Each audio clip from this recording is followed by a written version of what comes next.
자, 그럼 이제 제일 먼저 평형. 평형이 뭐냐? 우리 이제 여러분들이 이제 다 아실 겁니다. 평형. 정적인 상태를 얘기를 하는 거죠. 움직임이 없는 겁니다. 물체에 이제 외부에 여러 힘이 이제 가해질 수가 있는 거죠. 힘이 가해지지만 그 부분은 힘이 가해지더라도 운동이 없는 그런 정상 상태. 그것이 이제 평형 상태가 되죠. 예. 그래서 제로 액셀러레이션입니다. 가속도가 없는 그런 상태죠. 그게 이제 우리 뉴턴의 제2법칙에 의해 가지고 외부에서 작용하는 모든 힘의 합은 그 시스템 또는 그 파티클, 그 어떤 바디, 그 부품의 운동량의 변화량을 일으킨다라가 이제 그 뉴턴의 제2법칙이죠.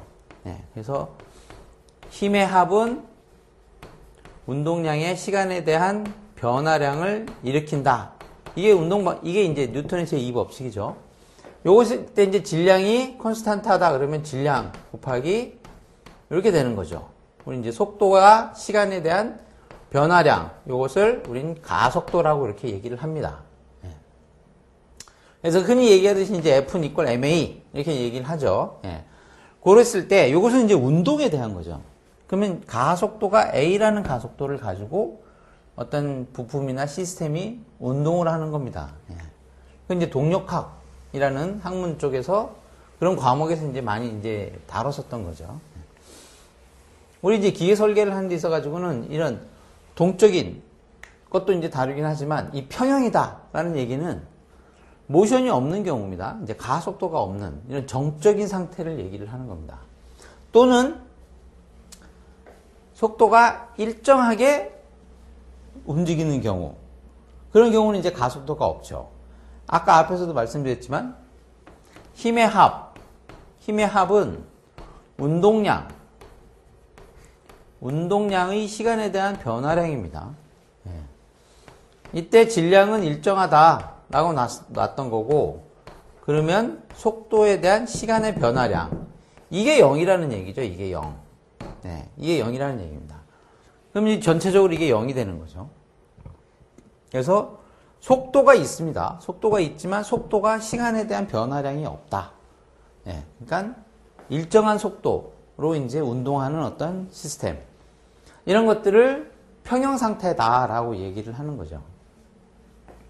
모멘트도 마찬가지입니다. 이게 회전 운동을 일으키는, 회전 운동을 일으키는 경우도 그 회전 운동을 야기하는 그런 힘에 의한 모멘트의 합은 0이다라는 겁니다. 또는 각속도가 일정하다. 일정한 각속도로 운동을 하는 경우, 그런 경우를 평형 상태다라고 이제 얘기를 하죠. 자, 우리 이제 그런 어떤 시스템들에 대한 운동이라든가 힘의 성분이라든가 이런 것들을 해석을 할 때 자유물체도를 저희들이 이제 많이 그리죠. 굉장히 유용합니다. 자유물체도라는 것은. 그리고 이제 기계공학, 특히 기계공학을 하는 분야에 있어서는 이 자유물체도를 얼마나 정확하게 잘 그리느냐. 물론 이제 뭐 그렇게 어렵지는 않습니다. 얼마나 정확하게 잘 그리느냐에 따라서 해석이라든가 결과를 정확하게 낼 수 있느냐를 이제 판가름할 수가 있죠. 그래서 굉장히 기본적이면서도 중요한 그런 상황이죠. 그래서 어떤 상황에서 시스템에 작용하는 힘이라든가 그 시스템을 정확하게 모델링을 하는 그런 이제 기법이 되죠. 그래서 자유물체도입니다. 그래서 굉장히 간단하지만 굉장히 중요한 그런 방법이죠. 그런 어떤 그 테크닉입니다. 예를 들어서 뭐 여러분들 이제 뭐 많이 해 보셨을 것 같은데, 어떤 평면 위에 이제 마찰력이 이제 뮤라는 마찰력이 있는 곳에서 이렇게 이제 A자 모양의 이런 이제 구조물이 있다라고 이제 가정을 할 수가 있죠. 그랬을 때 위에서 이제 P라는 로드가 이렇게 작용을 할 때 이 각 포인트를 A, B, C, D, E라고 이제 하죠. 뭐 여기는 이제 물론 이렇게 컨택이 된 겁니다. 접촉이 돼 있는 경우죠. 여기도 그렇고. 그럼 요건 이제 부재가 AC, 그리고 BD, 그리고 AE, 이제 세 개의 부분으로 이제 이루어질 수가 있죠.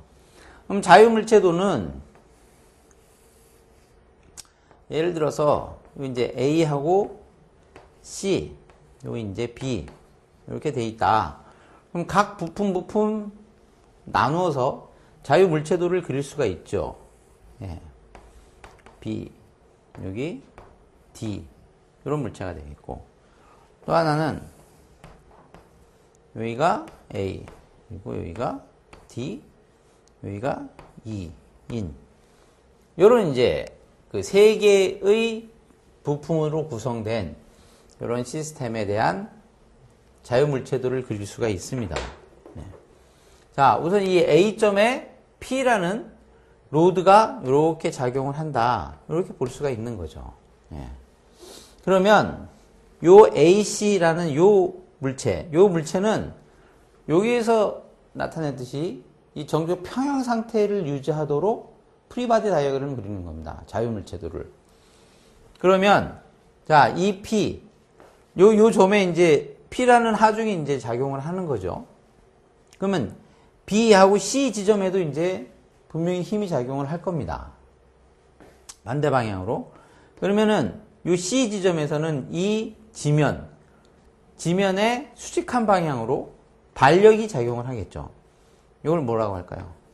RC라고 할까요? 네. 여기 반력이 작용을 할 겁니다.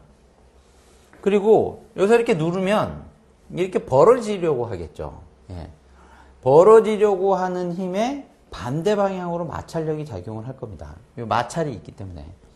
예. 그래서 그거는 이와 같은 형태로 이렇게 뭐 N이라고 할까요? NC의 형태로 이렇게 이제 힘이 이렇게 작용을 하겠죠. 예. 자, 그러고 나서 요 B 지점에서는 어떻게 힘이 작용을 하겠느냐? 위에서 이제 P로 이제 누르는 힘만 있었습니다. 밑에는 반력이 이렇게 있죠. 예. 근데 이 반력에 의해서 마찰력이 이렇게 작용을 합니다. 그럼 이 마찰력에 의해서 반대되는 방향으로 힘 B 뭐 X라고 할까요? 예. 이런 힘이 이제 작용을 하겠죠. X뿐만 아니라 Y 방향으로도 이렇게 힘이 작용을 할 겁니다. 그리고 요 부재 위에서 힘이 작용을 할 때 요 A 지점에 대해서도 요 좌표를 X, Y라고 했을 때 Y 방향의 힘만 작용하는 것이 아니라 이렇게 X 방향의 힘도 이렇게 작용을 할 것이다. AX 이런 거죠. 그리고 로드 P에 의해서 이게 뭐 AY라든가 뭐 로드 P라든가 이런 형태로 이제 표현을 할 수가 있겠죠. 자, 그러면 여기서 요 B 지점이 같죠. 예. 그러면 요 B 지점은 이와 같은 형태의 힘이 이렇게 작용을 할 겁니다. 요게 이제 작용 반작용에 의한 거죠. 예. 뉴턴의 제3법칙에 의해서 작용 반작용에 대한 힘이 같은 크기가 이렇게 작용을 할 거죠. 그러면 요 BD 부재에 의해서 요 BD는 요 힘에 의해서 평형을 이루어야 됩니다. 그럼 뭐 우선 힘의 평형을 이루어야 되기 때문에 이렇게 dx 그리고 dy라는 이런 힘이 이렇게 작용을 하겠죠. 자, 그러면 여기 d에 의해서는 마찬가지로 똑같이 dx와 이렇게 dy라는 요 방향이 반대고 크기가 같은 이런 힘이 여기 작용할 겁니다. 그럼 여기 이렇게 작용을 했다. 그러면 반대 방향이 되겠죠. 예. AX, P라고 이제 표현을 이제 했지만 저런 게 작용한다. 그러면 반대로 이쪽 이쪽 부재에는 이렇게 P가 작용을 할 거고 이 힘에 의해 가지고 밑에서의 반력도 이렇게 RE와 마찰력에 의한 NE라는 이런 힘이 이렇게 작용을 할 겁니다. 요런 그림, 요렇게 이제 그린 것을, 요것을 자유물체도라고 이제 얘기를 하죠. 요런 시스템에 대해서 각각에 대한 부품들, 컴포넌트들을 다 분해를 해서 힘의 성분이 어떻게 작용을 할 것이냐, 이렇게 해 놓은 것이 이게 자유물체도가 됩니다. 자, 그럼 이렇게 자유물체도가 그려져 있으면 각각에 대해서 힘의 평형을 이제 이루는 거죠. 예. 요 부분, AC 지점에 의해 가지고 힘의 합은 0이다. 어떤 포인트에 대해서 모멘트의 합은 0이다. 여기 이제 놓을 수가 있습니다. 그러면 우리가 알고 있는 힘의 값, 로드의 값에서부터 모르는 것들을 이제 계산을 해낼 수가 있는 거죠. 마찬가지로 다 마찬가지입니다. 예, 평형이 있는 힘의 합은 0이고 모멘트의 합은 0이다. 이런 기준으로 의해 가지고 각 부품에 의한 로드를 해석을 할 수가 있는 거죠. 하중이 어떤 형태로 작용을 할 것이다. 힘이 어떤 크기가 어떤 방향으로 작용을 할 것이다. 라는 것들을 다 해석을 할 수가 있습니다. 자, 그럼 이 힘에 대한 것들이 나타났다. 그러면 그 부재에 작용하는 스트레스는 여기 있죠. 단면적에 작용하는 힘의 크기로 이렇게 나타낼 수가 있는 겁니다. 그러면 스트레스를 이제 계산을 해낼 수가 있는 거죠. 대체로 봐서 이게 어떤 보의 형태가 되죠. 이런 형태로 놔줬지만 여기서 지지를 하고 여기서 지지를 한다. 그럼 이제 단순 지지보의 형태가 되죠. 그리고 중간에서의 힘이 이렇게 작용을 한다. 자, 요것을 또 이제 다르게 모델링을 하면 이런 형태로 이제 되는 거죠. A 지점, 여기가 A 지점이고 여기가 B 지점이 되고 여기가 C 지점이 이렇게 됩니다. 물론 크기는 다르지만 B 지점에서 어떤 힘이 X방향, Y방향으로 이렇게 작용할 거고 A 지점에서도 힘이 X방향, Y방향으로 작용할 거고 C 지점에서도 X방향과 Y방향으로 이렇게 작용을 할 겁니다. 이것이 3차원적으로 해석을 하면 차원이 하나가 더 늘어나는 거겠죠. 요 이제 이 칠판의 수직한 방향으로의 성분이 또 하나가 더 생길 겁니다. 이런 형태로 이제 자유물체도를 그리고 힘을 해석을 합니다. 로드를 해석하고 나면 이제 스트레스 해석을 이제 할 수가 있는 거죠. 그리고 스트레스 해석을 하면 그 스트레스가 그 재료가 견딜 수 있는 하중 이내의 범위에 있는 값이냐 아니냐. 그래서 파괴가 일어날 것이다 안 일어날 것이다 이런 것들을 이제 해석을 할 수가 있는 겁니다.